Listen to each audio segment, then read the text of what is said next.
Hey guys, it's JC. We are back talking about body image today. I hope you've had time to watch the previous video. I'm linking it at the top in the description box below. So if you haven't, the video about how Satan attacks our body image, this is kind of the part 2 to that. I wanted to give you some time to really think through your own walk and your own battle and how you feel those fiery darts are coming. So today, we're going to talk about how Christ can protect our body image. It's funny we're talking about body image this month because I'm laughing at myself. I am so sick of my hair. I'm ready to rip it right out of my head. In fact, it may just look like this for the rest of my videos for eternity. But I'm kidding. It's fine. I'll get over it. I've been there before. But it's a reminder that there's so much about this human form that can be hard. Especially as women. I will say, I don't know if you're a guy watching, I'm sorry, but skin and hair and teeth and wrinkles and cellulite and acne and weight, our hips, our stomach, there's so much that can go downhill. We are mortal, we're aging, we have babies. I have a daughter who's postpartum right now and just frustrated. There's nothing to wear, nothing fits. It's only 6 weeks out. Like, it's what it is. So some may say, why such a big deal on body image? Why are you even talking about Satan and Christ protecting it? It's just body image.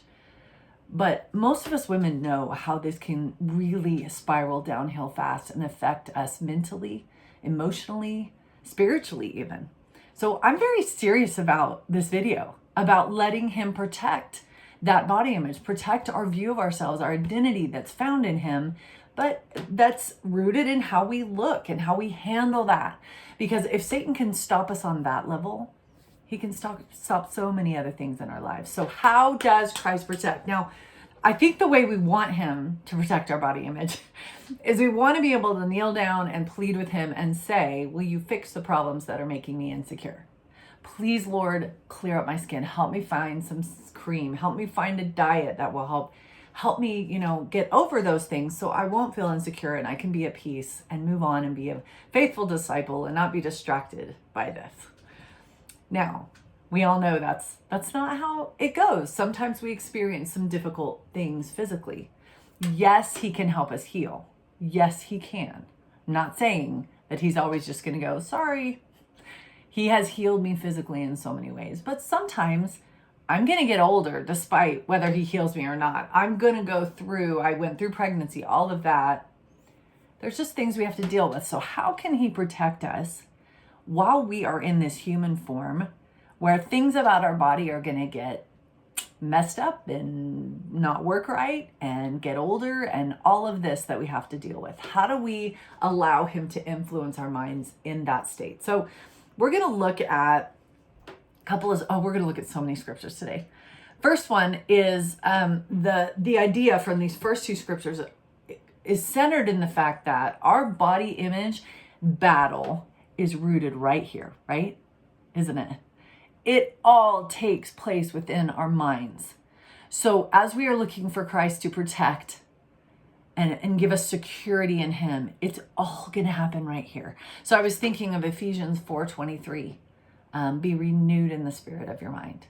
Or very similar, Romans 12:2, be not conformed to this world, but be transformed by the renewing of your mind. Having a mind that's made new, that word renew is used twice.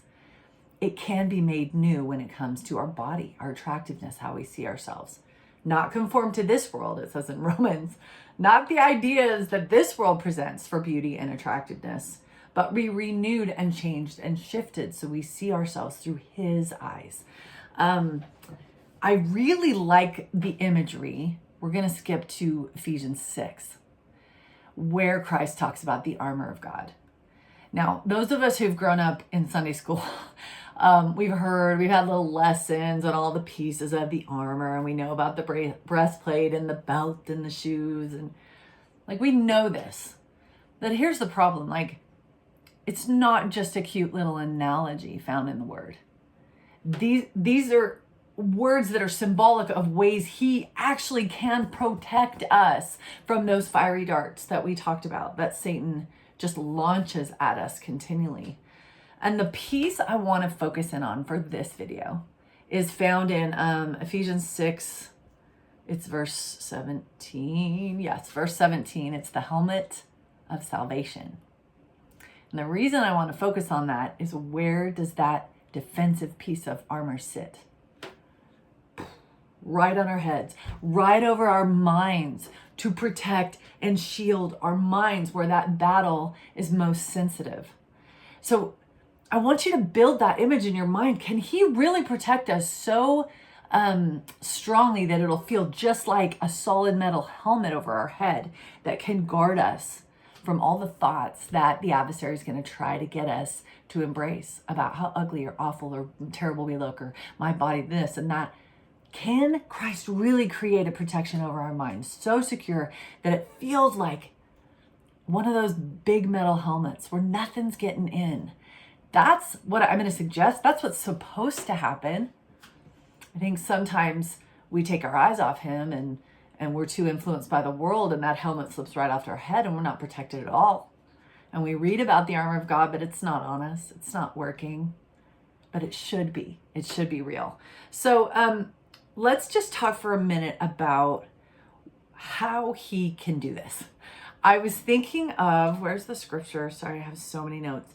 Romans 13, verse 14, where Paul says, just one short little phrase. He says, put ye on the Lord Jesus Christ. That's from the King James. Put ye on the Lord Jesus Christ. He doesn't say draw close to him or think about him or obey him or follow him. He says, put him on, put ye on. I just think it's very interesting language.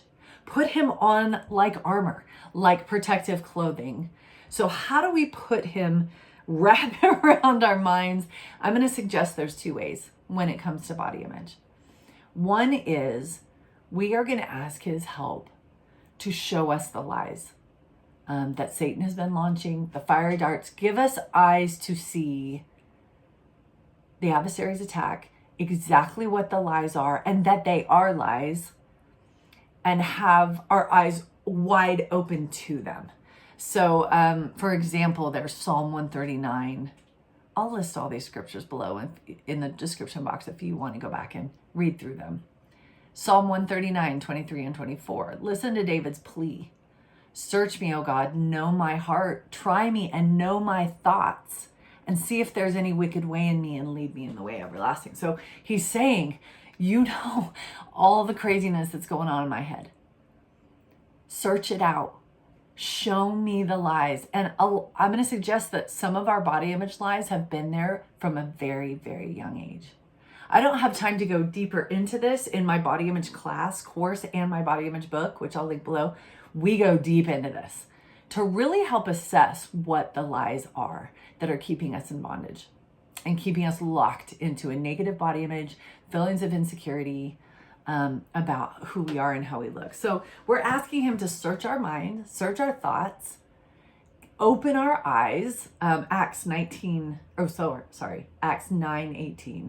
I like the analogy of after Paul saw Christ on the road to Damascus, his eyes were closed for 3 days, right? But then in verse 18, the scales fall from his eyes and it says he could see. Now, metaphorically, that's what we're asking for. We want the scales, the worldly scales, to fall from our eyes, because from a very young age, we've been taught how to see our body through the world's lens, but we're asking him to let those scales fall so that we can see with a new view, renew our mind, a new way to see who we are in him. Another example comes from Elisha in 2 Kings 6, where the servant was freaking out because he saw the enemy army. And Elisha prayed specifically, Lord, open his eyes so he may see. There is a way to see things that's new and different and will protect our minds just like the helmet of salvation. It will fold our thoughts so strongly and take root so strongly that those worldly philosophies and messages about who we are and how we look compared to this impossible standard, they'll just glance right off. They won't get in and burn and destroy us internally like they have in the past. So number one, we're going to ask him for eyes to see. We're going to ask him to help us see the lies. We're going to ask him to show us exactly what those fiery darts are. But it's not enough just to see them. I was coaching with somebody the other day, and we were talking about, she's in the stage where she can see the stuff, but the beliefs are still there. Deep down, she knows she believes it, and it probably isn't true, but she hasn't rewired it yet. The belief still has a strong hold on her. And so I was thinking about my own journey, and the importance of letting the Lord not only reveal the lies, but then replace them with truth. So that deep down, underneath the surface, truth about our identity in him and our beauty in him and our security in him, that is what we're anchored to.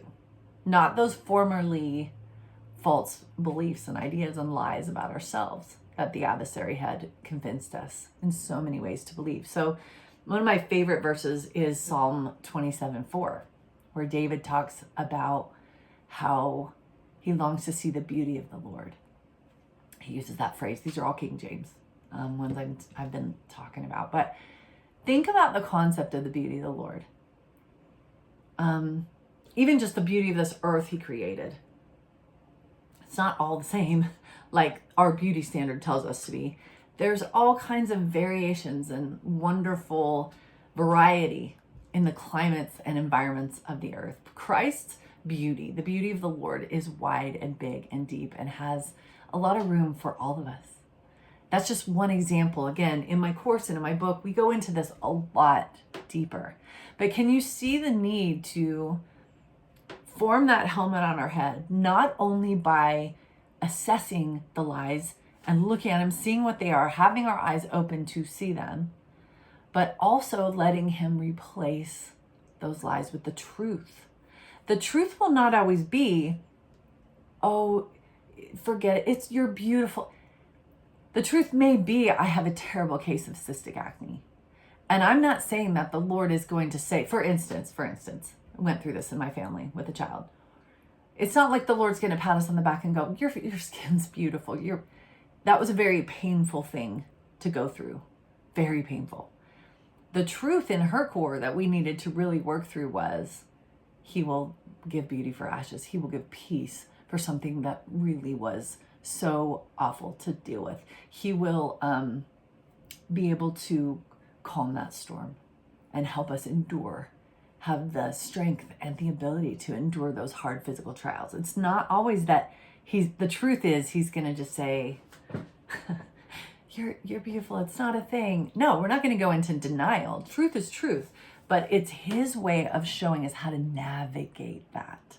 Did I explain that very good?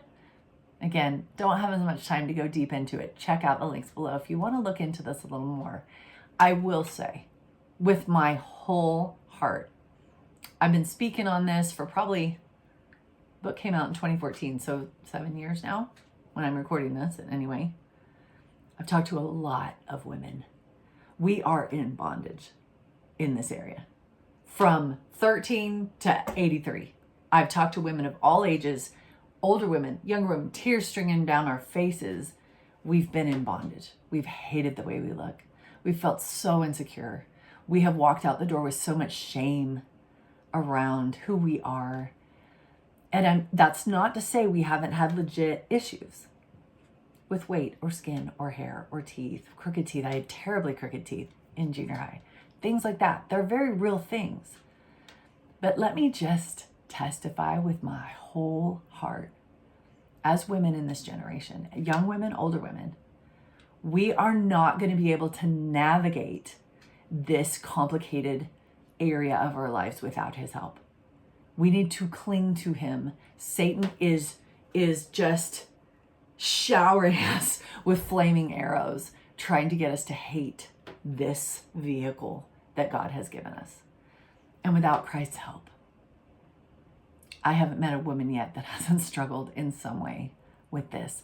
Let's put on the helmet of salvation by putting on Christ, by putting on his thoughts, his viewpoints about beauty, about us, about who we are in him, about peace through trials, physical trials, even hard diseases and horrible things that we have to deal with, pregnancy, postpartum, all of that, aging. He is enough to help us navigate that in a beautiful way through that helmet of salvation tightly on our head as we continue to look to him. And it's something we have to keep on our head throughout our lives. I will say I went through a big processing time with this in my 30s and really kind of laid to rest some things. But now I'm 50 and I'm dealing with some new stuff. And I kind of have to resettle that helmet on my head again now as I'm dealing with a shift over the last couple of years of my health. Some things I don't like, some things I'm dealing with that have been hard. We're doing it again, but I've done it before. And now I know how to look to him. I know how to sit that helmet on my head and not let those flaming arrows in. Good luck on your journey. Check out the links below for more. If this is something you want to explore a little deeper, I have some resources to help you do that. And then watch for further videos. We'll talk about it some more. I hope you have a great day.